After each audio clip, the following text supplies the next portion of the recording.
Good morning, everybody. Orange J here with another War of the Visions video, and today we're going to update the Lazy Man's Guide to Trust Stones for 2024 in War of the Visions. We're going to talk about the most generically useful trust stones. So when you pull a new unit or building a new team, you have stones that you can just slap on units and they are instantly ready to rock. We're going to make this as easy and streamlined as possible, so if you don't want to be tweaking, min-maxing all the time, you're going to have trust stone sets that will instantly make your units ready to pop off. Will you be as tweaked as maybe like the top 2 or 3 guilds in the game who are changing stuff out all the time? No, you won't be. Not with this guide. But will you be 90% of the way there? Yes, you will. And for most people, trust stones have been just an annoyance, and it's easier than ever to make them actually a core part of your building.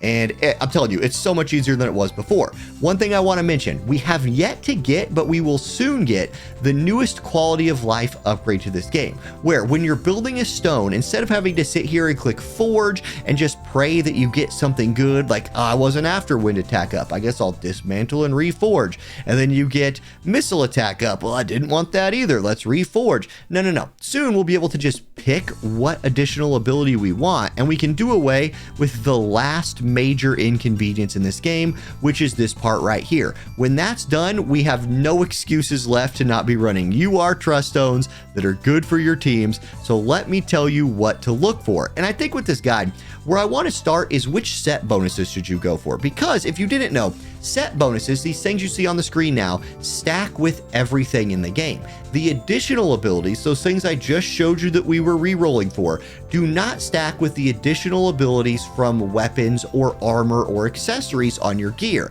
The set bonuses, however, for making 2 or 3 of the same type of trust stone, stack with everything in the game. And no matter how many times I say that in a video, I still get asked that question, so it's worth reiterating here. Which ones do I recommend, though, for this Lazy Man's Guide? Hey, it's pretty easy. For the defense side over here, go with HP 5%, all elemental resist 5%.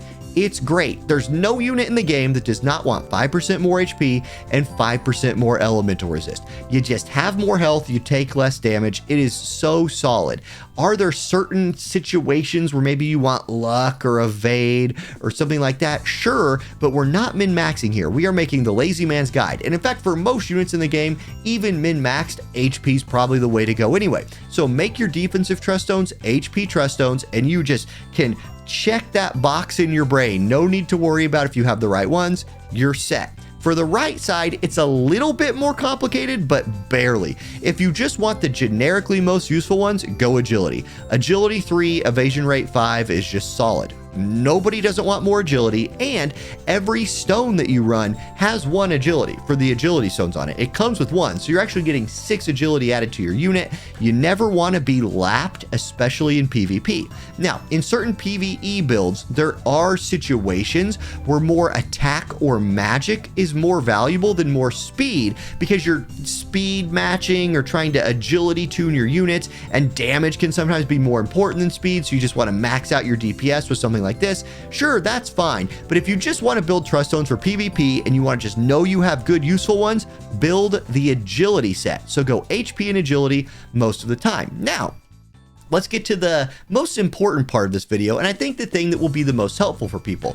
When you are building your trust stones, when you go to the unit page here now, because if you didn't know, this is how you set trust stones now. You go to unit and you click set trust stones, and the most beautiful thing of all, by far and away the best thing, is they can share trust stones. I can run this HP trust stone right here, this one with dark attack resist and luck on it. I can run it on Astrius, Squall, Renoa, Vivi, King Elda, all at the same time. They can share trust stones now. That is such a huge improvement to this game. So when you're building out your trust stones, if you make one and you just want to use it on all your characters, you can. So remember that. You don't have to make a ton now. I've seen people I've heard stories anyway of people messing that up. So this is where you set your trust stones. Let's talk about which additional abilities to go for all the time. And to do that, I'm going to throw a graphic at you here. This is something I made while I was at school today.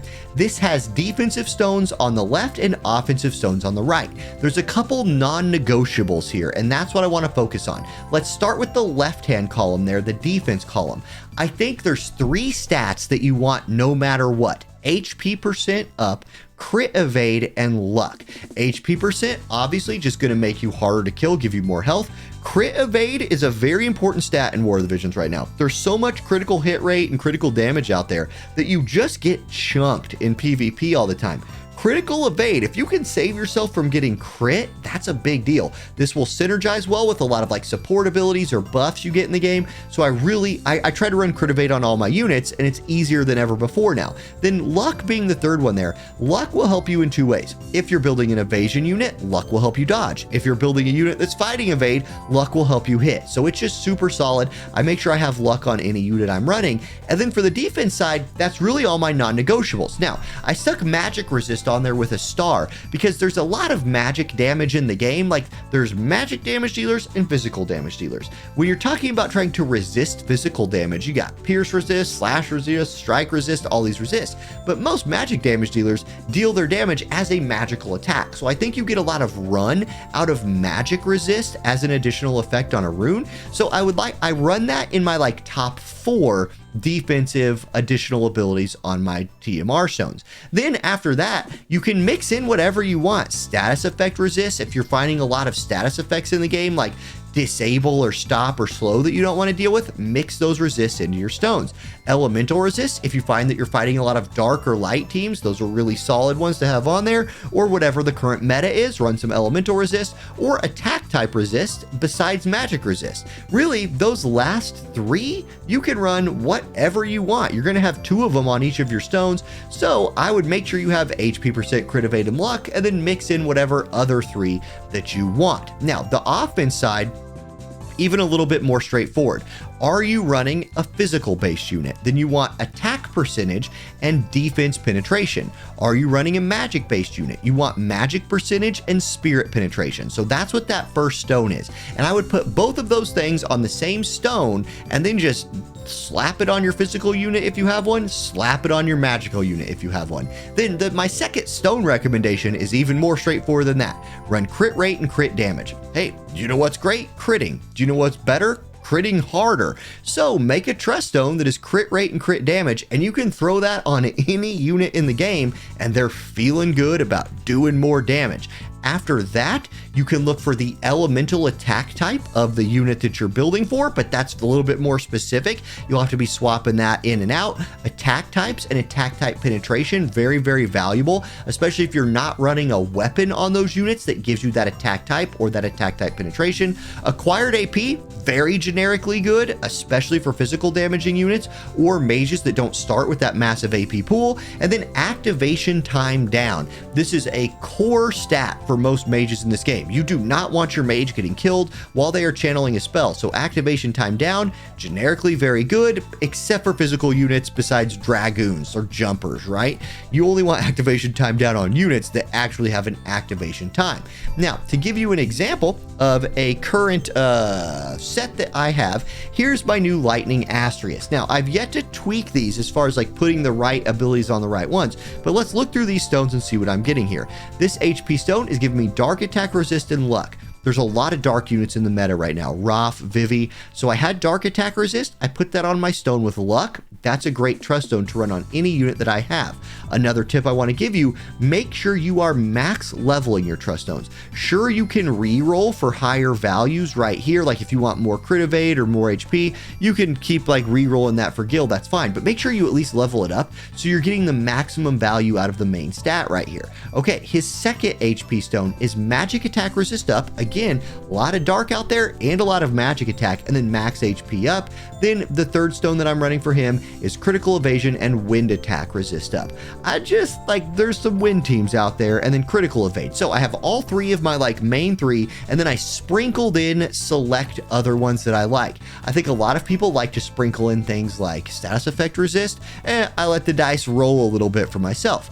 For my agility stones, you can see I went with the speed stone, so I get the 1 agility per stone plus the 3 more agility for the set bonus. Then I got attack up, critical hit rate up, both on my checklist. Here I have defense piercing rate up. Yep, that's nice.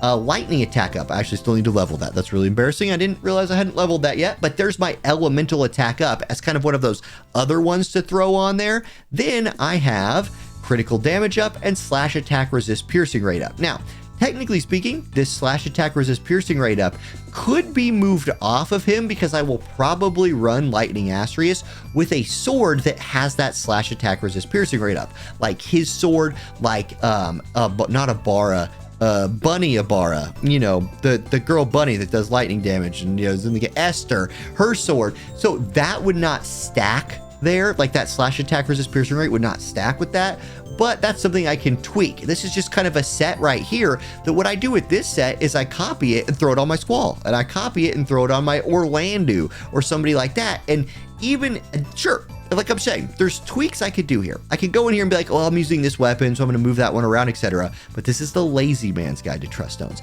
If you have this set of trust stones right here, no matter what, if you pull a new physical damage unit, you hit copy set, you hit paste set, and sure, you might have the wrong elemental thing on there, but you have all the non-negotiables in my opinion, and you can finish tweaking your trust stones at your leisure instead of having to worry about getting them, just so you can get your guy into like the first day or two of arena that you're worried about.